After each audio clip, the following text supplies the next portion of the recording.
नमस्ते बच्चों, जय हिंद, वंदे मातरम। मैं धनपाल देठलिया और आपका एक बार फिर से स्वागत है मैजिक मैथ्स के इस अमेजिंग सेशन में। और जैसा कि आपने थंबनेल में देखा, आज हमारी परसेंटेज की 29th क्लास है और ये आज की सेकंड लास्ट क्लास है। इसके बाद हमारी एक और क्लास होगी, टोटल 30 क्लास होने वाली है हमारी। ठीक है, तो परसेंटेज की अगर हम बात करें तो बहुत बड़ा टॉपिक होता है परसेंटेज और रेशियो। ये दोनों चैप्टर जो है मैथ्स के बहुत बड़े चैप्टर है और कम से कम 70% के पास आसपास ये क्वेश्चन को कवर कर लेता है। ठीक है, काफी इनमें बहुत सारे टाइप्स होते हैं, बहुत सारे कॉन्सेप्ट होते हैं। तो रेशियो मैंने इससे पहले पढ़ाया था, जिसमें टोटल 29 क्लासेस हुई थी और 145 क्वेश्चन हमने अलग अलग लेवल के, हाई लेवल के, बेसिक लेवल के सब क्वेश्चन किए थे। अगर आपने रेशियो प्रोपोर्शन नहीं देखा है तो आप चैनल को जैसे सब्सक्राइब करते हैं तो प्लेलिस्ट में ऑप्शन मिलेगा आपको, प्लेलिस्ट में आपको फोल्डर मिलेगा रेशियो एंड प्रोपोर्शन, उसमें सारी की सारी क्लासेस अवेलेबल है, वहां से आप सारे क्लासेस देख सकते हो। अगर परसेंटेज की बात करें तो आप देख सकते हो कि आज हमारी 29th क्लास है और अगर क्वेश्चन की बात करें तो 147 क्वेश्चन है। ठीक है, यानी कि 150 से ऊपर हमारे क्वेश्चन जाने वाले हैं टोटल 30 क्लास में। ठीक है, तो आज हमारी 29 क्लास सेकंड लास्ट है और कल हमारी लास्ट क्लास होगी। ठीक है, यानी कि कल 30 क्लास होगी। अगर आज तक की क्लास आपने नहीं देखी है तो 1 से लेकर 28 तक की क्लास आपको डिस्क्रिप्शन में इस वीडियो की मिल जाएगी, वहां से आप देख सकते हो, जिसमें मैंने परसेंटेज के कॉन्सेप्ट बेसिक समझाए हैं फर्स्ट में, और उसके बाद हमने क्वेश्चन स्टार्ट किए थे। और क्वेश्चन को हम जैसे जैसे हमारे ये बढ़ते जा रहे हैं आगे की तरफ ऊपर, अपने जो डेली सेशंस, उन सेशन के हिसाब से हम अपने कॉन्सेप्ट जो क्वेश्चन है उनका लेवल भी अप करते जा रहे हैं। तो आपने अगर नहीं देखे हैं, बहुत सारे कॉन्सेप्ट है, अगर आपने ये सारी क्लासेस देख ली 30 क्लास, तो आपको परसेंटेज में कहीं से कहीं तक दिक्कत नहीं आनी है। और परसेंटेज और रेशियो ही ऐसा चैप्टर है जो पूरा मैथ्स को लगभग कवर करता है। तो ये सारी क्लासेस अगर आप एक बार देख लोगे, अच्छे से सीख लोगे, एक बार प्रैक्टिस कर लोगे, आपको किसी भी क्वेश्चन में दिक्कत नहीं आएगी, आराम से आप उनको कर सकते हो। ठीक है, तो आप जैसे चैनल को सब्सक्राइब करते हैं, चैनल को सबसे पहले ऑल पे प्रेस करिए, जो बेल आइकन है उसको, ताकि हर इंपॉर्टेंट वीडियो की नोटिफिकेशन आपको मिले। और प्लेलिस्ट में जाते हैं तो हर अपने एक जो पर्टिकुलर टॉपिक है उसका मैंने फोल्डर बना रखा है वहां पर। जैसे आप पेड कोर्सेस में फोल्डर देखते हो, उसी हिसाब से आपको यहाँ यूट्यूब पे फोल्डर मिलते हैं। उस फोल्डर में आप एक तरफ से सारी क्लासेस होती है, उन क्लासेस को आप जब अटेंड करते हो तो आपको हर कॉन्सेप्ट आपके क्लियर हो जाते हैं, क्योंकि वहां एक सिस्टमेटिक तरीका है, एक सीक्वेंस है पढ़ने का। सबसे बड़ी बात है, सीक्वेंस बहुत जरूरी है किसी भी अपने को चैप्टर को पढ़ने के लिए। तो आप किसी भी चैप्टर को अगर वहां से पढ़ना है टॉपिक को, तो आप बस चैनल को जैसे सब्सक्राइब करते हैं, प्लेलिस्ट के बटन पे जाइए, प्लेलिस्ट में जाके पर्टिकुलर फोल्डर ओपन कीजिए। उस फोल्डर में आपको सारी क्लासेस अवेलेबल है, वहां पर मिल जाएगी। और जितने सारे कॉन्सेप्ट बनते हैं, सारे कॉन्सेप्ट मैंने उसमें करवा रखे हैं किसी भी टॉपिक के।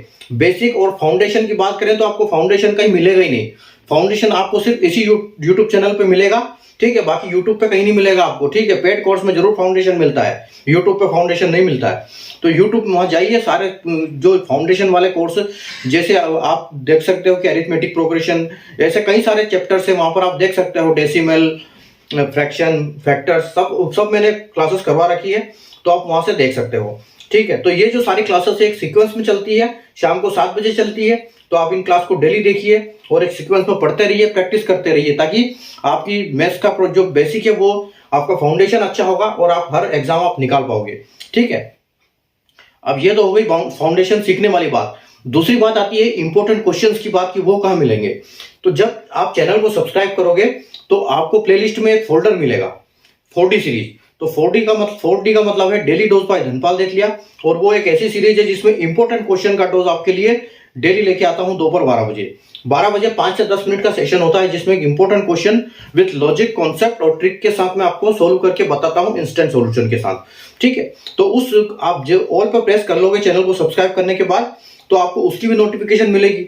तो हर इंपॉर्टेंट वीडियो को आप समझ पाओगे, सीख पाओगे। ठीक है, और वो क्वेश्चन ऐसे हैं, PYQ है, यानी कि प्रीवियस ईयर क्वेश्चन, पहले के एग्जाम्स में आए हुए क्वेश्चन है वो, तो आप उनको PYQ को जरूर देखिए, जरूर सीखिए, वहां से डेली क्वेश्चन सीखिए।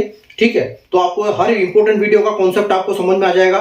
उसमें भी मैंने अलग अलग क्वेश्चन करवा रखे हैं, डेली अलग अलग क्वेश्चन लेके आता हूं मैथ्स के दोनों पार्ट से, चाहे वो अरिथमेटिक हो या एडवांस मैथ्स हो, तो दोनों पे मैं क्वेश्चन करवाता हूं और डेली अपने उसमें अलग अलग क्वेश्चन रहते हैं, अलग अलग टॉपिक से। ठीक है, तो आप उसको जरूर सब्सक्राइब कर लीजिए, डेली उसको देखिए और सीखिए वहां से उन क्वेश्चनों को कैसे हमको एग्जाम में अप्रोच लगानी है कि वो जल्दी से जल्दी हल हो पाए। ठीक है, और तीसरी बात आती है आपकी जो स्पीड कैसे कैलकुलेट होगी, स्पीड कैसे होगी कैलकुलेशन की। तो कैलकुलेशन की स्पीड का इसका जो सॉल्यूशन है वो है 9 बजे वाला कम्युनिटी पोस्ट। कम्युनिटी पोस्ट में एक क्वेश्चन आपको डेली मिलता है। एक क्वेश्चन होगा सिंप्लीफिकेशन का, क्योंकि सिंप्लीफिकेशन एक ऐसा है जो कैलकुलेशन मजबूत करता है। तो सिंप्लीफिकेशन और अप्रोक्सीमेशन के क्वेश्चन 9 बजे आपको कम्युनिटी पोस्ट में मिलेंगे, जहां पर क्वेश्चन के बाद आपको 4 आंसर होंगे उसके, जिसमें से एक सही होगा, 3 गलत होंगे। जैसे आप उसको सोल्व करके उसको क्लिक करोगे, वो आपको वही बताएगा कि आपका जो आंसर है वो सही है या गलत है, और आपको उसके साथ सॉल्यूशन भी दिखाएगा। उस जो डेली का क्वेश्चन है उसको जरूर आप हल करने की कोशिश करो। तो आपको उससे क्या होगा, उससे आपका जो स्पीड होगी कैलकुलेशन की, क्योंकि उसमें देखो मल्टीप्लिकेशन, डिवीजन, उसके बाद addition, subtraction, square root, cube root, ठीक है, उस डेसिमल, फ्रैक्शन, फैक्टर सब उसमें आपको मिल जाएगा। ठीक है, ब्रैकेट वगैरह सब कुछ उसमें आते हैं, बार, ये सब। तो वहां से आपको पूरी कैलकुलेशन आपकी स्पीड हो जाएगी, बूस्टअप, मतलब उसको एक हिसाब से हम बोल सकते हैं कि इस कैलकुलेशन बूस्टर। ठीक है, तो कैलकुलेशन की स्पीड को बूस्ट करता है आपका। तो आप डेली उसको सोल्व करने की कोशिश करें। ठीक है, तो मैंने आपको तीनों चीजों का इंपॉर्टेंस बता दिया है कि शाम को 7 बजे वाली क्लास का इंपॉर्टेंस क्या है, दोपहर की जो 12 बजे वाली 40 सीरीज का ये क्या है इंपॉर्टेंस, उसके बाद मैंने बताया 9 बजे वाला आपका कम्युनिटी पोस्ट का इंपॉर्टेंस। ठीक है, तो अब हम बिना देर किए हमारी क्लास को स्टार्ट करते हैं। आज की जो परसेंटेज की आज 29th क्लास है, यानी कि सेकंड लास्ट क्लास है, और 147 क्वेश्चन जैसे कि आप बोर्ड पे देख सकते हो। ठीक है, तो आइए हम बिना देर किए स्टार्ट करते हैं। हमारा आज का क्वेश्चन देखते हैं और सोल्व करते हैं कि ऐसे क्वेश्चन को हम कैसे अप्रोच लगाए सोल्व करेंगे। ठीक है, तो देखो यहां पर क्या है कि 2 लाख रुपए तक की आय पर X% आयकर लगता है और इसके बाद Y% आयकर लगता है। एक व्यक्ति किसी वर्ष में 6 लाख रुपए कमाता है और 32,000 रुपए आयकर भुगतान करता है। अगले वर्ष 12 लाख रुपए कमाता है और 68,000 रुपए आयकर भुगतान करता है। तो X इंटू वाई का मान ज्ञात करना है आपको। ठीक है, तो X इंटू वाई का मान ज्ञात कैसे करेंगे, जब हम X और Y की वैल्यू निकालेंगे। ठीक है, तो देखो X% income tax is liable on income up to 2 lakh and for above Y% income tax is applicable. A person earned rupees 6 lakhs in a year and paid rupees 32,000 as income tax. Next year he earns rupees 12 lakh and paid 68,000 as income tax. Find the value of X into Y. ठीक है, तो देखो X की जब 2 लाख रुपए तक की income होती है तो X% टैक्स देना पड़ता है, और अगर 2 से उसके बाद 2 के बाद जो इनकम आती है 2 से ऊपर वाली, उसके लिए हम Y% टैक्स देते हैं। अगर आपने कभी भी टैक्स किसी से सुना है कि टैक्स भरते कैसे हैं, तो जैसे देता है कि हाँ इतने 2 लाख तक की 3 लाख तक की छूट है। ठीक है, छूट के बाद जो उस छूट को पहले माइनस कर देते हैं। ऐसा नहीं कि अगर कोई 5 लाख कमाता है तो और उसकी 5 लाख कमाता है और 3 लाख तक छूट है, तो ऐसा नहीं कि पूरे 5 लाख की उसको टैक्स लगेगा। उस 5 में से वो पहले 30 माइनस होंगे, जो 2 बचेंगे उनके ऊपर टैक्स लगेगा। उसके ऊपर कुछ कम परसेंटेज है, 5 के बाद आ जाता है। उसके बाद जैसे आप होता है तो फिर वो 2 फिर माइनस हो जाते हैं, जिसके ऊपर कम परसेंटेज है उसके आगे वाले पे फिर ज्यादा परसेंट कैलकुलेट होता है, उस हिसाब से परसेंटेज का कैलकुलेशन होता है। तो यहीं पर यही हमारा मतलब उसका बेसिक है। तो देखो 2 लाख रुपए तक की इनकम पे X% टैक्स देता है Y, और जो इसके बाद जो बढ़ती है 2 से आगे कितनी भी हो उसके ऊपर Y% टैक्स है। ठीक है, जब 6 लाख कमाता है तो 32,000 देता है, और 12 लाख कमाता है तो 68,000 रुपए टैक्स देता है। ठीक है, तो X और Y की वैल्यू कैसे निकालेंगे, देखो आप। ठीक है, कि 2 लाख रुपए कमाता है, ठीक है, 2 लाख तक की इनकम पे X% टैक्स है, पहले कितने देता है 6 लाख। ठीक है, तो एक आपका आ गया 6 लाख रुपए कमाता है। ठीक है, एक तो 6 लाख कमाता है, दूसरे साल कितना कमाता है 12 लाख रुपए कमाता है। ठीक है, अब देखो इस 6 लाख में ये जो 6 लाख के ऊपर टैक्स कितना परसेंट लगता है, इस पे X% टैक्स लगता है। तो इसको हम क्या करेंगे, डिवाइड, वो जब बोल रहे हैं कि 2 लाख का। ठीक है, तो जो इसमें से 2 लाख की इनकम है, ठीक है, इसमें जो 2 लाख की इनकम है उसके ऊपर X% टैक्स लगा होगा उसका। ठीक है, 2 लाख की इनकम पे X लगा होगा, यहां भी 2 लाख का ये लगा होगा। ठीक है, यहां पर भी आपका 2 लाख की जो इनकम है उसके ऊपर X% टैक्स लगा। ठीक, आगे चलते हैं। 6 में से 2 चला गया तो कितना बचा, यानी कि 4 लाख बचा। ठीक है, तो 4 लाख पे इसका कितना टैक्स लगता है Y%। ठीक है, और यहां पर कितना लगता है, 12 में से 2 चला गया तो 10 लाख की इनकम। ठीक है, यानी कि यहां जो 10 लाख की इनकम है इसके ऊपर कितना टैक्स देता है Y%। ठीक है। देखो तो ये कितना हो गया, ये आपका हो गया 6 और ये आपका हो गया 12, ठीक है। अब क्या बोल रहा है कि 6 लाख की इनकम के ऊपर 32,000 टैक्स देता है, तो यहां पर टैक्स कितना मिलता है, कितना देता है 32,000, ठीक है। यहां पर 32,000 देता है और जब 12 लाख कमाता है तो कितना देता है 68,000, ठीक है 68,000। अब देखो और इन दोनों का डिफरेंस निकालो सबसे पहले तो, ठीक है। इन दोनों का अगर डिफरेंस निकालेंगे तो कितना आएगा, 68 में से 32 चला गया, ठीक है। तो 68 में से अगर 32 चला जाएगा तो आपके पास बचेगा 36,000, ठीक है। यानी कि 36,000 जो टैक्स लगा है वो किस पे लगा है, देखो यहां 2 है, यहां पर भी 2 है, यहां पर भी X% टैक्स लगा, यहां पर भी X% टैक्स लगा है, ठीक है। तो इनका कोई मतलब नहीं। डिफरेंस कहां रहा है, यहां 4 और यहां 10, तो यानी कि कितना डिफरेंस है 4, 10 में से 4 माइनस करेंगे तो आपको आएगा 6 लाख। यानी कि ये जो है ये 6 लाख की इनकम के ऊपर टोटल टैक्स कितना लगा 36,000 रुपए, ठीक है। क्योंकि यहाँ 6 लाख रुपए 36,000, तो यहाँ 6 32 आ रहा है 6 लाख में, और यहां पर कितना आ रहा है, यहां आ रहा है आपका 68,000 रुपए, ठीक है। तो आपको 6 लाख जो है आपकी डिफरेंस कहां रहा है, 6 लाख की जो इनकम एक्स्ट्रा है, कौन सी एक्स्ट्रा है, क्योंकि ये तो इसमें भी है, ये इसमें भी है, ये 120 में है, ये 120 में है, ठीक है। अब जो 4 लाख इसमें है तो 4 लाख तक तो इसमें भी है, लेकिन इसमें ज्यादा कितना है 6 लाख रुपए, ठीक है। तो यानी कि 4 लाख तक तो इसमें भी और इसमें दोनों में बराबर लग रहा होगा। जो डिफरेंस है वो कितना है 6 लाख का, 6 लाख का डिफरेंस है। तो अगर एक्स्ट्रा कितना लग रहा है 6 लाख के डिफरेंस के ऊपर 36,000 रुपए, ठीक है। तो आप अगर 6 लाख को, ठीक है, एल इसी को क्या हो जाएगा परसेंटेज निकालने के लिए, टोटल आपका 6 लाख है, ठीक है। यानी कि 6 लाख, ठीक है, आपका आ जाएगा 6 लाख के ऊपर, 6 लाख के ऊपर कितना टैक्स है आपका 6 लाख इंटू Y%, ठीक है। क्योंकि यहां पर तो टोटल Y% ही लग रहा है फिर बाद में, तो 6 लाख का जो Y% है वो कितना लग रहा है 36,000 रुपए, ठीक है। यहाँ 6 लाख का 36%, लेकिन किस रेट पे लग रहा है, Y रेट पे, Y% की रेट पे, ठीक है। तो Y की क्या हो जाएगा आपको, Y को अगर हम साइड में लेंगे तो ये कहां चला जाएगा ऊपर, ये हो जाएगा 36 ऊपर चला जाएगा, ठीक है। 36 ऊपर रहेगा और नीचे आपका 6 लाख आ जाएगा, ठीक है। तो अगर हम यहां बात करें तो यहां 000 से 000 कट जाएगा, ठीक है। तो ये 6 लाख आ जाएगा, यहां पर देखो ये 6 लाख आ गया इंटू 100%, इससे क्या होगा हमारा परसेंटेज आ जाएगा, ठीक है। तो देखो यहां पर 3 0 से 3 0 गया, ठीक है, और 36 इंटू 100 यानी कि 3600 हो जाएगा, ठीक है। और अगर हम इसकी बात करें इस 6 से, ठीक है, ये 6 से ये कितनी बार जाएगा, ये 36 कितनी बार जाएगा 6 से, ये 6 बार जाएगा, ठीक है। तो यानी कि यहां पर क्या हो जाएगा, जो 6 हो जाएगा 600 डिवाइड बाय आपका ये आ जाएगा, ठीक है। तो हम यार फिर सीधे इसको बोल सकते हैं कि ये कितना हो जाएगा 36,000, अगर हम इसको नहीं काटते हैं कि ये 36,000 था यहाँ पर, और इसको 6 रहने देते हैं अभी के लिए, ठीक है। तो ये क्या होगा, ये 3600 हो जाएगा, यानी कि ये 36 इंटू मल्टीप्लाई 100 तो 3600 हो जाएगा, ठीक है। और इसको हम किससे डिवाइड करेंगे, 600 से डिवाइड कर देंगे। तो ये अगर 00 से 00 गया तो 6 से कितना आया, 6 से 6% आ गया, ठीक है, इज इक्वल टू 6%। तो 6% मतलब किसकी वैल्यू हमको मिल गई, ये y की वैल्यू हमको मिल गई यहाँ पर, y इज इक्वल टू 6%, ठीक है। ये हमको पता चल गया यहाँ पर y की वैल्यू, ठीक है।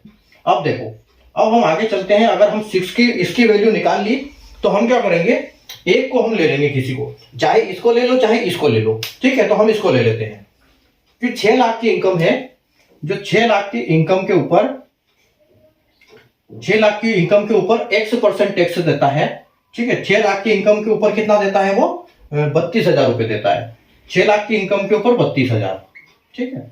तो अब इसमें क्या क्या है अलग चीज, देखो एक तो 2 लाख है, ठीक है। तो 2 लाख 2 लाख इंटू X%, ठीक है। तो अभी हमारा X निकला नहीं है तो X%, ठीक है। तो इस पे X% देता है, और बचे जो 4 लाख है, ठीक है, 4 लाख पे क्या देता है Y%। तो Y हमारा निकल आया है यहाँ पर, ठीक है। 6 में से 2 X तक देता है X%, और 4 पे देता है Y%। तो Y की वैल्यू हमारी है 6, ठीक है। तो y की वैल्यू अगर हमारी 6% है तो यहाँ पर हम कितना देंगे, 6% देंगे 4 लाख के ऊपर, ठीक है। तो अगर हम इसमें से माइनस कर देंगे, ठीक है, यहां पर देखो परसेंटेज से, ये जो परसेंटेज का परसेंटेज से डबल जीरो को काट सकते हैं हम, ठीक है। तो परसेंटेज से डबल जीरो गया, तो यानी कि यहां पर क्या हो गया, 6 इंटू, इसका मल्टीप्लाई होगा 6 इंटू 4, तो ये कितना हो जाएगा, ये आपका आ जाएगा 24,000, ठीक है। यानी कि 4 लाख के इनकम के हिसाब से 6% के हिसाब से कितना देता है वो 24, ठीक है। तो यहाँ y का झंझट खत्म हो गया, ठीक है। तो वो टोटल टैक्स कितना देता है, 32,000, टोटल 6 लाख पे 32 देता है, ठीक है। टोटल 6 लाख पे 32 देता है और 4 लाख पे कितना देता है, 24,000, ठीक है, 24,000। तो आप इसमें से माइनस कर दो, 32 में से आपका 24,000 चला जाएगा, तो आपके पास कितना बचेगा, 8,000। यानी कि जो 2 लाख वाली इनकम है उस पे कितना टैक्स लगता है, 8,000, ठीक है। 2 लाख की जो इनकम है उस पे X% के हिसाब से 8,000 लगता है, ठीक है। तो आप देखो ये आपका 8,000 अपॉन 2 लाख, ठीक है, और इंटू 100, तो हमारा परसेंटेज एक्स की वैल्यू भी यहां पर निकल आएगी, ठीक है। एक्स की वैल्यू क्या है, 800, यानी कि 800 टैक्स देता है किसके ऊपर, 2 लाख के ऊपर, तो 100% कितना, तो 3 जीरो से 3 जीरो गया, ठीक है, और ये 2 जीरो से ये 2 जीरो गया, और ये कितना आ गया, 2 से ये गया 4 बार, यानी कि जो हमारा आंसर आया वो क्या, 4% आया, ठीक है। तो हमको यहाँ y की वैल्यू पहले मिल गई थी, ठीक है, यहां पर हमको x की वैल्यू भी मिल गई, x की वैल्यू 4% है, ठीक है। तो y की वैल्यू 6%, x की वैल्यू 4%, तो हमसे पूछा क्या गया है क्वेश्चन में, यहां हमारी वैल्यू आ चुकी है, तो x इंटू वाई का मल्टीप्लाई, तो अगर 6 इंटू 4 करेंगे हम, 6 इंटू 4, तो इज इक्वल टू हमारा आंसर क्या आएगा, 24, क्योंकि हमारी x वैल्यू निकल गई है x और y की, क्योंकि ये हमारा y है और ये हमारा x है, ठीक है। x इंटू वाई क्या हो गया हमारा 24, तो 24 यानी कि बी हमारा फाइनल आंसर हो जाएगा, ठीक है। उम्मीद है आपको कॉन्सेप्ट समझ में आया होगा कि 2 लाख रुपए की आय पर X% टैक्स लगता है, ठीक है।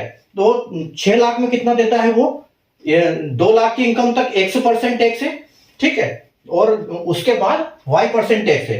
तो 2 लाख तो X% है, 2 लाख दोनों में X% कॉमन हो गया, इधर 4 लाख एक्स्ट्रा है 2 से, क्योंकि 6 लाख टोटल है, इधर 12 लाख टोटल है, 2 लाख है, 10 लाख एक्स्ट्रा है 2 से, तो दोनों पे 2 लाख के ऊपर तो x ही लगेगा, y के ऊपर क्या लगेगा वो हमने निकालना है, तो डिफरेंस आएगा जो वो y के हिसाब से आएगा। तो अगर 6 लाख में 32 देता है, 12 में 68 देता है, तो डिफरेंस कितना आएगा, 36,000 रुपए, ठीक है। तो अगर इन दोनों का माइनस करेंगे तो यानी कि 6 लाख के ऊपर कितना टैक्स देता है वो, 6 लाख, डिफरेंस अगर इन दोनों का 6 है, 10 और 4 का, तो इन दोनों का डिफरेंस कितना आएगा, 36। तो 36,000 को Y% के, 6 लाख के हिसाब से Y% तो 36,000 रुपए देता है, तो उसके हिसाब से क्या आएगा अपने को, ठीक है। तो यहां पर हमारा निकल आया कि 6% टैक्स देता है वो Y की 6% वैल्यू हमको निकल आई है। तो फिर हम इसमें से किसी को भी एक को कॉमन लेके एक से निकाल सकते हैं। तो 6 लाख पे 32,000 रुपए, 2 लाख पे X% और 4 लाख पे 24,000 रुपए 6% के हिसाब से, क्योंकि हमारी वैल्यू यहां निकल आई है। फिर 32 में से टोटल 32 था, उसमें से 24 तो 4 इसी में लग रहा है, जो बचता है वो हमारा 8,000 रुपए बचता है। अगर 8% को हम परसेंटेज निकालेंगे 2 लाख के हिसाब से, तो वो 4% आएगा आपका, और आपका फाइनल आंसर फिर क्या हो जाएगा, पूछा हमसे मल्टीप्लाई है कि इनका x इंटू वाई का आंसर क्या है, तो x इंटू वाई 6 चौके 24, 6 इंटू 4, 6 4 जा 24 हमारा फाइनल आंसर हो जाएगा, ठीक है। तो उम्मीद है आपको कॉन्सेप्ट समझ में आ गया होगा, ठीक है। हम आगे बढ़ेंगे क्वेश्चन नंबर 148 की तरफ, ठीक है। क्वेश्चन को बिल्कुल स्किप नहीं करना है, नहीं तो समझ में बिल्कुल नहीं आएगा।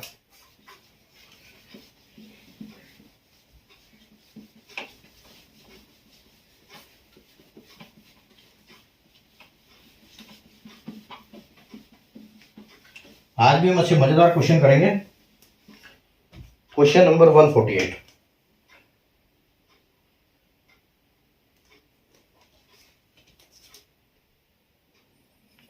आइए अगला क्वेश्चन देखते हैं। क्वेश्चन नंबर 148, क्वेश्चन नंबर 148 बहुत अच्छा क्वेश्चन है, और इस कॉन्सेप्ट पे मैंने पहले भी क्वेश्चन करवाया है। अगर आपने वो क्वेश्चन देखा होगा तो आपके लिए क्वेश्चन बहुत सरल लगेगा, ठीक है।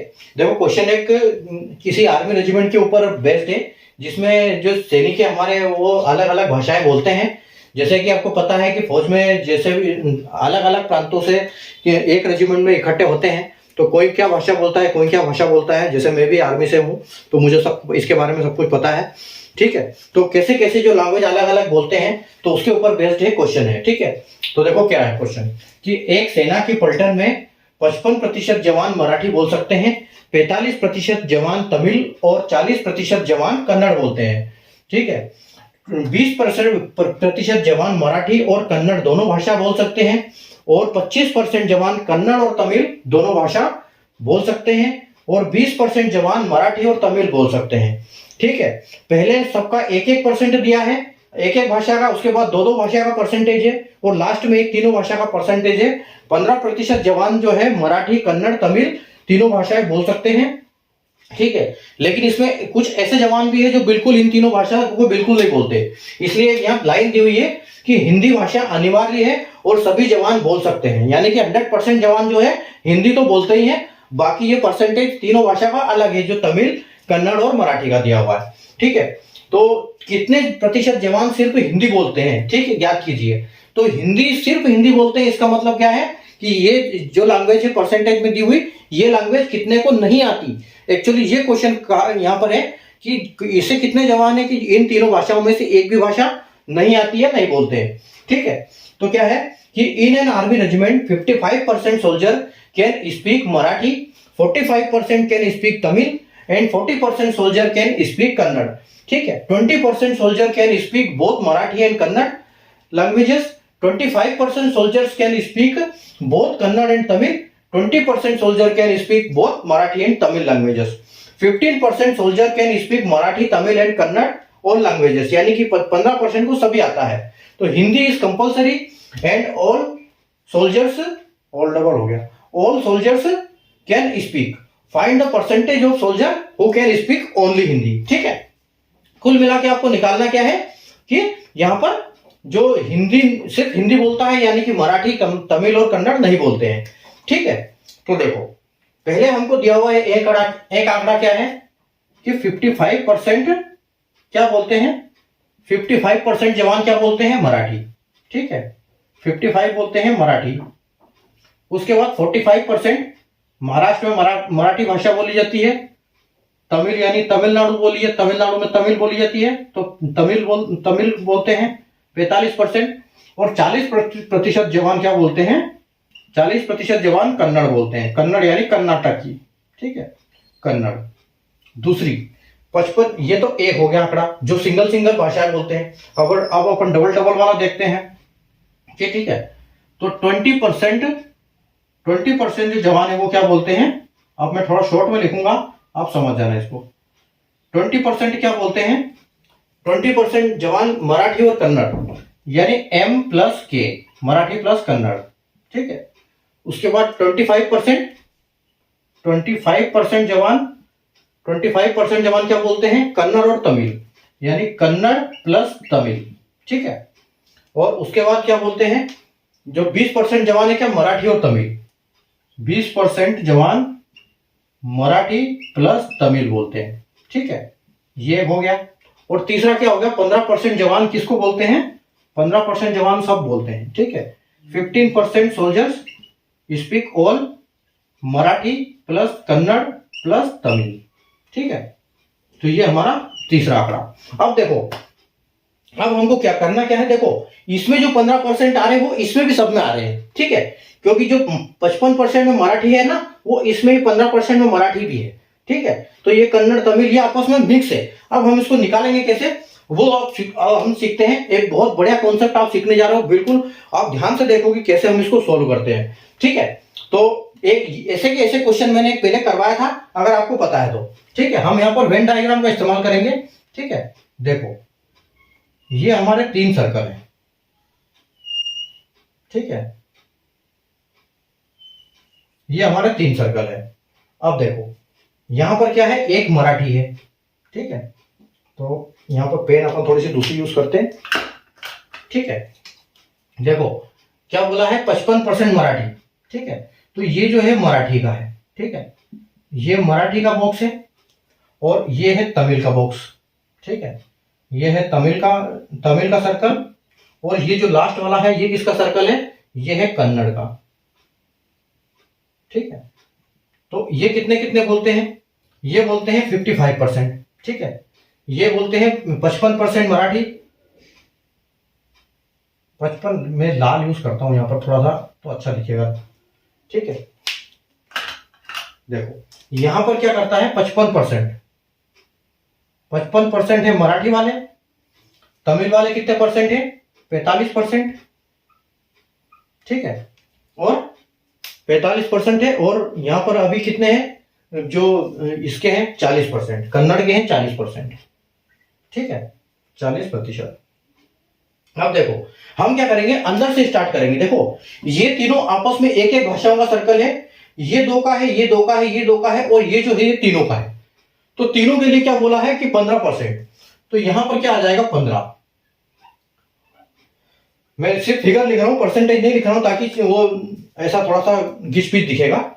उसके बाद देखो अब दूसरी बार क्या बोल रहे हैं, मराठी और कन्नड़।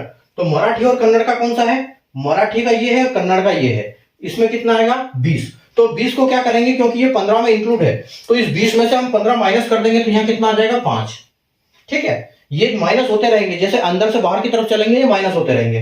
तो ठीक है, मराठी और कन्नड़ 20% है, तो ये 5 आ जाएगा। और 25% कर्नाटक और तमिल, यानी कन्नड़ और तमिल, कन्नड़ और तमिल कितना है 25%। तो 25 में से 15 जाएगा तो यहां आ जाएगा 10। ठीक है, यहां 10 आ जाएगा।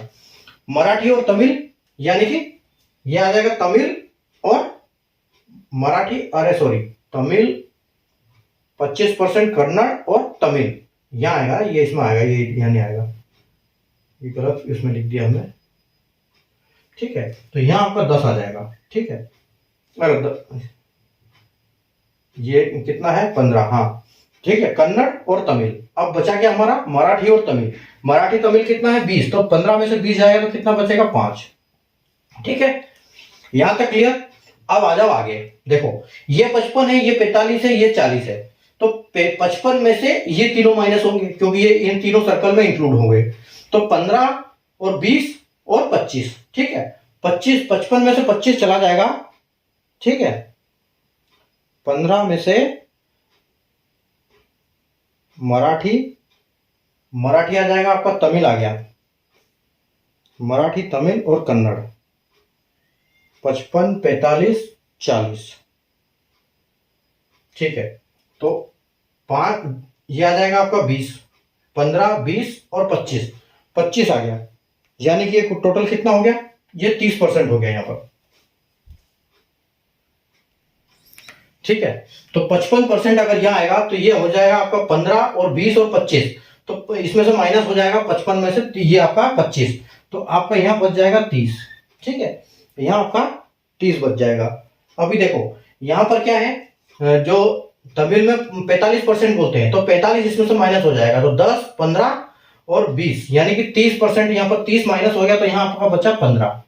ठीक है, तो यहां आपका टोटल बचेगा 15। ठीक है, अब देखो, अब यहां पर आपका आ गया कितना, 40% कन्नड़ बोलते हैं। तो कन्नड़ में ऑलरेडी ये 3 है, ये माइनस कर दो, तो 15 और 5 20 और 30 माइनस हो जाएगा, तो यहां कितना बचेगा 10%। ठीक है, तो यानी कि 30% टोटल सिर्फ मराठी बोलते हैं, 15% सिर्फ तमिल बोलते हैं, और ये कन्नड़ बोलते हैं, 10% ये दोनों बोलते हैं। तो कुल मिला के हमको ये डाटा हमारा मिल गया। अब हमको कुल मिला के करना क्या है, अब ये बात पता है हमको कि हर चीज 100% होती है अपने आप में, और यहाँ हमको परसेंटेज में डाटा दिया है, परसेंटेज में हमको करना है। अब हमको जो ये आ गए, इनको सबको तमिल, मराठी और कन्नड़ तीनों भाषा पता है। अब जो यहाँ नहीं आया 100 में से, वो सिर्फ हिंदी बोलते हैं, बाकी ये भाषा नहीं बोलते हैं। तो आप इनको प्लस करो और इसमें से माइनस कर दो, तो देखो ये कितना आएगा, ये आपका आ जाएगा 30। ठीक है, तो आपका 30, 15, ये तो सारा 55 हो गया समझ लो। ठीक है, 30, 15, 45, 45, 10, 50, 55। 55 और 15 कितना हो गया, 55 और 15 हो गया आपका 70, 70 और 10 हो गया आपका 80, और 80 और 10 हो गया 90। यानी कि जो 90% हमारे जवान हैं वो क्या बोलते हैं, तमिल, मराठी और कन्नड़ बोलते हैं, और जो 10% बचे हुए हैं वो सिर्फ हिंदी बोलते हैं, इनके अलावा कोई भाषा नहीं बोलते हैं। और जो आपका ऑप्शन आंसर की बात करें तो ऑप्शन नंबर बी जो है आपका करेक्ट आंसर हो जाएगा। ठीक है, क्योंकि 10% जवाब यहाँ पर आएगा। तो ये जो अपना कॉन्सेप्ट है बहुत बढ़िया कॉन्सेप्ट है इस टाइप के क्वेश्चन के लिए, ठीक है। नहीं तो आप परसेंट को कैलकुलेट करते रहोगे, आपको समझ में नहीं आएगा। तो वेन डायग्राम इसका सबसे अच्छा फॉर्मूला है, ठीक है। तो वेन डायग्राम बनाओ और इसको सोल्व करो, ठीक है। तो उम्मीद है आपको कॉन्सेप्ट समझ में आ गया होगा इसका, ठीक है। अब हम बढ़ेंगे अगले क्वेश्चन की तरफ। क्वेश्चन नंबर 149 देखेंगे, ठीक है। आप एक बार देख सकते हो इसको अच्छे से, ठीक है। और आपको ठीक से पढ़ना है तो आप पॉज करके पढ़ो, बाकी मैं चलता हूं, इसको मिटाता हूं। 149 की तरफ चलेंगे।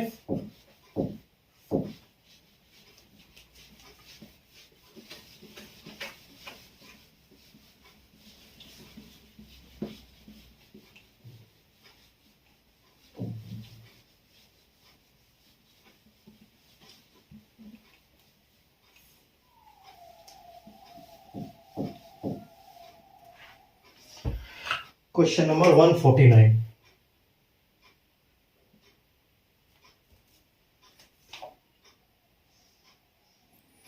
आइए देखिए, बहुत बढ़िया क्वेश्चन है। Question number 149। एक व्यक्ति 25 दिन प्रतिमाह काम करके 10,000 रुपए कमाता है, ठीक है। अगर उसकी प्रतिदिन आय 28 सहित 4/7% बढ़ जाए और काम 33 सहित 1/3% घट जाए तो उसकी तनख्वाह में कितना प्रतिशत बदलाव आएगा, ठीक है। A person work for 25 days per month and earn rupees 10,000 if his per day wages increased by 28.4% and duration of work reduced by 33.1% find the percentage change in his income। देखो ये क्वेश्चन जो है यहाँ पर गुमराह करने वाला है। यहाँ पर जो 25 दिन दिया हुआ है प्रतिमाह काम करके 10,000 रुपए कमाता है, इस लाइन का कोई मतलब नहीं है यहाँ पर, ठीक है। ये आपके दिमाग में बैठा लेना, क्योंकि एग्जाम में जब वो आएगा तो आप इसको सबसे पहले ये कैलकुलेट करने जाओगे कि 25 दिन को 10,000 कमाता है तो एक दिन में कितना कमाता है, ठीक है। इससे कोई मतलब नहीं है यहाँ पर, क्योंकि हमसे आंसर परसेंटेज में पूछा है, प्रतिशत वो पूछा है वहां पर, ठीक है। ये पूछा है वो पूछा, तो कोई दिक्कत नहीं हमको इससे। यहाँ पर हमको सिर्फ परसेंटेज से मतलब है, ठीक है। तो हमको सिर्फ मतलब है यहाँ पर 28 4/7 से और 33 1/3 से। तो देखो 28 28 4/7%, इसको हम क्या बोलते हैं, अगर पहली क्लास आपने देखी होगी तो आपको पता है कि हम इसको बोलते हैं 2/7। और ये 2/7 होता कैसे वो मैं बता देता हूं, ठीक है। तो 28 इंटू 7, जब 28 इंटू आप 7 करोगे, ठीक है, तो ये पता है कितना आएगा, ये आएगा आपका 396, ठीक है। और 396 में ये 4 ऐड हो जाएगा तो ये यहाँ पर हो जाएगा आपका 400 और अपन नीचे 7 आएगा और ये परसेंटेज हटेगा तो इसका 00 हो जाएगा। तो ये आपका कट जाएगा 00 से 00 और कुल मिला के आपके पास बचेगा 4/7 98 आएगा, मतलब 2/7 बचेगा, ये 2/7, ठीक है। तो ये आपका 28 की जो है वो 2/7 होगा और 33 का तो आपको पता ही है कि 1/3 होता है। तो 33% का होता है 1/3, ठीक है। तो यानी कि आपका जो 28 था, ठीक है, 28 4/7% को हम बोलेंगे कि 2/7। यानी पर क्या यहाँ क्या हुआ है कि 2 की बढ़ोतरी हुई है, प्लस हुआ है, ठीक है। यहाँ पर इंक्रीज हुई है आय, तो यहाँ पर 7 में 2 बढ़ गए तो ये टोटल कितने हो गए, ये हो गए 9/7, ठीक है। दूसरा आपका है 33 1/3। तो इसको हम क्या बोलते हैं 1/3%, 1/3 यानी कि, ठीक है, ये परसेंटेज आएगा यहाँ पर, ठीक है।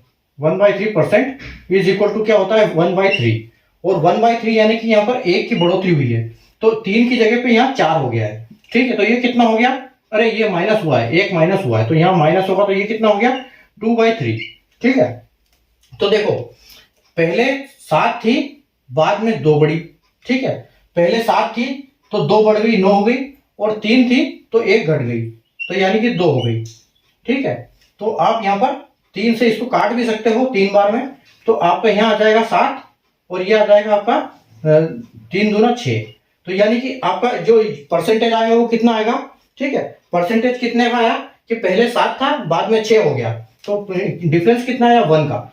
तो 1 का डिफरेंस आया किसके ऊपर आया, 7 के ऊपर, ठीक है। तो 1 के ऊपर 7 का डिफरेंस आया तो आपका परसेंटेज कितना बनेगा, आप यहाँ देख सकते हो। अगर 28 4/7 2/7 है तो 14 और 2/7 यानी कि जस्ट इससे आधा आप देख सकते हो ऑप्शन में, ठीक है। तो यहाँ 1/7 है। अगर 28 4/7 2/7 होता है तो 1/7 कितना होगा, यानी कि इससे आधा, यानी कि 14 2/7। तो 14 2/7 जो है आपका बिल्कुल करेक्ट आंसर हो जाएगा। ठीक है, ऑप्शन बी। यहाँ पर क्या बोलेंगे हम कि 14 2/7%। और अगर यहाँ पर हम इसको, उसमें होता है ये फ्रैक्शन में नहीं होता है, डेसिमल में होता है, तो हम इसको बोल सकते हैं कि 28%। ठीक है, 14.28% इसको बोल सकते हैं हम इसमें डेसिमल में, लेकिन हमारा अभी फाइनल है फ्रैक्शन में आंसर, तो ये है। ठीक है, ये दोनों बोल सकते हैं हम इसको, ये और है। ठीक है, ये दोनों बोल सकते हैं इसको। 1/7 का मतलब 14 सहित 2/7 भी होता है और 14.28% भी होता है। ठीक है, तो ये क्वेश्चन था। इसमें 25 दिन का और 10,000 रुपए कमाता है, इससे कोई मतलब नहीं है, ये सिर्फ गुमराह करने वाली लाइन थी। सिर्फ आंसर हमारा मेन क्वेश्चन है 28 4/7% इंक्रीज और 33 1/3 ये डिक्रीज। ठीक है, तो यानी कि 3 की जगह 2 हो गया और 3 से 1 की जगह 2 हो गया, एक घटी तो। ठीक है, और यहां पर ये हो गया। ठीक है, चलो, तो उम्मीद है आपको कॉन्सेप्ट इसका आया होगा समझ में। अगले क्वेश्चन की तरफ बढ़ेंगे हम, क्वेश्चन नंबर 150 और आज का लास्ट क्वेश्चन है।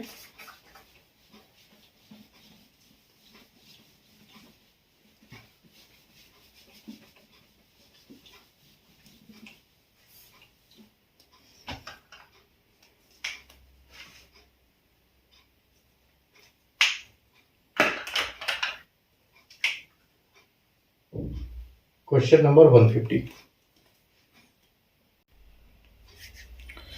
आइए देखते हैं लास्ट क्वेश्चन आज का, क्वेश्चन नंबर 150। ठीक है, ए को अपने वेतन में 36% की बढ़ोतरी प्राप्त होती है, लेकिन टाइपिंग त्रुटि के कारण यह आंकड़ा 63 टाइप हो गया। ठीक है, और नया वेतन स्लिप बन गया। कंपनी ने अपनी गलती 3 महीने बाद पकड़ी और अतिरिक्त वेतन चौथे महीने के वेतन से काट दिया गया। यदि कटौती के बाद चौथे महीने वेतन के रूप में उसको 11,000 रुपए मिलते हैं तो उसका वास्तविक बढ़ा हुआ वेतन ज्ञात करें। ठीक है, A got 36% hike in his salary, but due to typing error it was wrongly typed as 63% and finalized the new payslip. Company came to know this mistake after 3 months and extra salary paid to him has been deducted from salary of 4th month. ठीक है, after deduction A got rupees 11,000 as salary of 4th month. Then find his actual hiked salary. ठीक है, क्या हुआ, ए की कुछ salary थी जो भी थी, उसका 36% उसमें बढ़ोतरी हुई।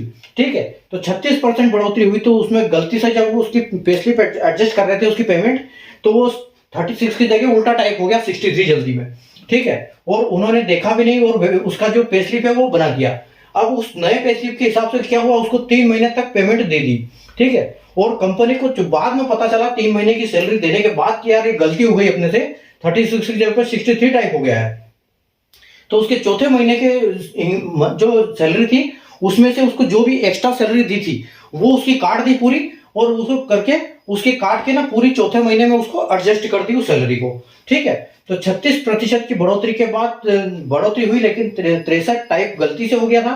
ठीक है, पेस्लिप बन गई, 3 महीने बाद उसकी गलती पकड़ी गई और उसको चौथे महीने से 11,000 की जो सैलरी मिली वो उसकी सब कुछ काट पीट के मिला उसको, यानी चौथे महीने में वापस एडजस्ट कर दिया जो भी उसको एक्स्ट्रा दिया था। तो यहाँ पर देखो, हमेशा अपने आप में 100% होता है जो भी होता है। ठीक है, यानी कि पहले उसकी सैलरी 100% होगी। ठीक है, तो उसकी सैलरी में हाइक हुआ कितने परसेंट का, 36% का। 36 हुआ तो कितना हो गया, यानी 136% उसको मिलनी थी एक्चुअल सैलरी। पहले 100 थी, 136 मिलनी थी, लेकिन मिल कितनी गई उसको, मिल उसको गई 163% की, क्योंकि ये गलती हो गया 63 और 36 में ये गलती हो गई। ठीक है, तो देखो अब उसको हुआ क्या कि सबसे पहले तो अपने को ये देखो कि इसमें डिफरेंस कितना है। ठीक है, इसमें डिफरेंस कितना है 163 और 36 में। ठीक है, तो 63 में से आपका 36 जाएगा तो कितना जाएगा, 13 में से 6 जाएगा तो 7, और 6 में से 5 में से 2 3 जाएगा तो यानी कि 2, यानी कि 27% की उसको बढ़ोतरी एक्स्ट्रा मिल गई हर महीने की। ठीक है, 27% की, और ये कितने महीने मिली, ये मिली 3 महीने। ठीक है, तो 3 महीने मिली तो 27 या 81। ठीक है, यानी कि 81% जो है उसको एक्स्ट्रा सैलरी दे दी। ठीक है, 81% उसको सैलरी एक्स्ट्रा दे दी। ठीक है। लेकिन अब हुआ क्या कि चौथे महीने में उसको सैलरी काटी, चौथे महीने में उसकी सैलरी काटी, ठीक है। तो चौथे महीने में उसकी बननी कितनी थी, 136% बननी थी, ठीक है। 136 में से 81% माइनस कर दी, क्योंकि ये 4 एक्स्ट्रा उसको 27% के हिसाब से 3 महीने उसको एक्स्ट्रा देनी थी। तो उसके पास अब सैलरी बचती कितनी है, अगर 136 के बाद 136 से हम माइनस करते हैं कितना, 81, ठीक है। तो 81 माइनस करते हैं तो देखो 6 में से 1 जाएगा तो 5, और 13 में से 5 जाएगा, 13 में से 8 जाएगा तो 5, यानी कि जो उसकी बची जो है वो सैलरी चौथे महीने में उसको कितनी मिली, 55%। जबकि उसकी हाई परसेंटेज कितनी है, टोटल हाइक सैलरी 136% उसकी हाइक सैलरी है, क्योंकि 100 थी, 136 बड़ी थी, लेकिन 163 गलती से हुआ था, तो 27% एक महीने में उसको गलती से एक्स्ट्रा दी। 3 महीने में अगर एक्स्ट्रा दी उसको, तो यानी कि 81% उसको एक्स्ट्रा दे दी। अब चौथे महीने की सैलरी जहां 136% मिलनी थी, वहां से उसको माइनस की गई कौन सी, ये वाली 81। तो 36 में से 81 चला गया तो 55%, तो ठीक है। तो उसको दी कितनी, 11,000 रुपए, ठीक है। 11,000 रुपए का मतलब है कि 11,000 जो उसकी थी, ये क्या है, 55% है। अगर 11,055 है तो 136% कितनी, ये हमको निकालना है, क्योंकि हमको 136 देखना है। यहाँ गलती से आपने 100 कर दिया तो उसकी पिछली सैलरी आ जाएगी जो हाइक से पहले उसकी थी, ठीक है। तो यहाँ पर देखो आप, तो ये 55 से ये गया 110 2 बार, ठीक है, यानी कि ये टोटल कितना हो गया, 200। अब 136 का मल्टीप्लाई 200 में करोगे तो कितना आएगा, ये आ जाएगा 272, और ये 00, यानी कि उसकी एक्चुअल जो बढ़ी हुई सैलरी वो कितनी है, 27,200 रुपए उसकी सैलरी है, यानी कि ऑप्शन सी बिल्कुल करेक्ट हो जाएगा आपका आंसर, ठीक है। 36% की बढ़ोतरी हुई थी, लेकिन गलती से 63 टाइप कर दिया गया, ठीक है। 3 महीने की सैलरी उसको एक्स्ट्रा दे दी, चौथे महीने की सैलरी में उसका बचा कुचा एक्स्ट्रा जो दिया था सब कुछ काट दिया, तो चौथे महीने में जो सैलरी मिली उसको 11,000 रुपए मिली। तो 100 में से 136 बड़ी, गलती से हुआ 163, दोनों का डिफरेंस कितना आएगा, 27%, यानी कि एक महीने की गलती, ये जो 27 है एक महीने की गलती है, तो 3 महीने की गलती आएगा 81%। 81% को एक्चुअल सैलरी जो 136 में से माइनस करेंगे तो 55% आएगा। अब 55% को जो सैलरी दी उसको वो दी 11,000 रुपए। अगर 11,055 है तो 136 कितना होगा, 272 होगा, ठीक है। तो ये आपका फाइनल आंसर हो जाएगा इसका। और उम्मीद है आपको आज की क्लास में बहुत मजे आएंगे, बहुत अच्छे कॉन्सेप्ट पे क्वेश्चन किए हमने, और कल हमारी लास्ट क्लास होने वाली है। आप बिल्कुल इस कल की क्लास ज्वाइन कीजिएगा, बढ़िया क्वेश्चन करेंगे कल हम, ठीक है। और कल भी ऐसे 4 क्वेश्चन करेंगे, 154 तक क्वेश्चन है टोटल परसेंटेज के, बस उसके बाद परसेंटेज हमारा खत्म, और अगला हमारा आएगा मिक्सचर एंड एलिगेशन, ठीक है। तो मिक्सचर एंड एलिगेशन को हम अगला चैप्टर स्टार्ट करेंगे परसों से, और कल हमारा ये हो जाएगा खत्म, ठीक है, काम। तो कल हम इसको निपटा देंगे, ठीक है। तो अगर आपने अभी तक सेशन को लाइक नहीं किया, शेयर नहीं किया, तो लाइक कर दीजिए और शेयर कर दीजिए। चैनल को सब्सक्राइब करने के बाद बेल आइकन को ऑल पे प्रेस कर दीजिए, ताकि हर इंपॉर्टेंट वीडियो की नोटिफिकेशन आपको सबसे पहले मिले, और आप हर इंपॉर्टेंट वीडियो कोई भी मिस ना करें, और आप अगले एग्जाम में आपका फटाफट सिलेक्शन हो, ठीक है। तो पढ़ते रहिए, प्रैक्टिस करते रहिए, मजे करते रहिए, ठीक है। मजे भी जरूरी है साथ में, ताकि माइंड फ्रेश होता रहे और पढ़ाई अच्छी हो, ठीक है। तो सब कुछ करना है साथ में, पढ़ाई भी करना है, मजे भी लेना है, खेलना है, कूदना है। तो कल वापस मिलेंगे हम इसी टाइम पर, इसी क्लास में, वापस नई क्लास के साथ, परसेंटेज की आखिरी क्लास, 30 नंबर क्लास, और 151 क्वेश्चन के साथ, ठीक है। तब तक के लिए good night, take care, bye.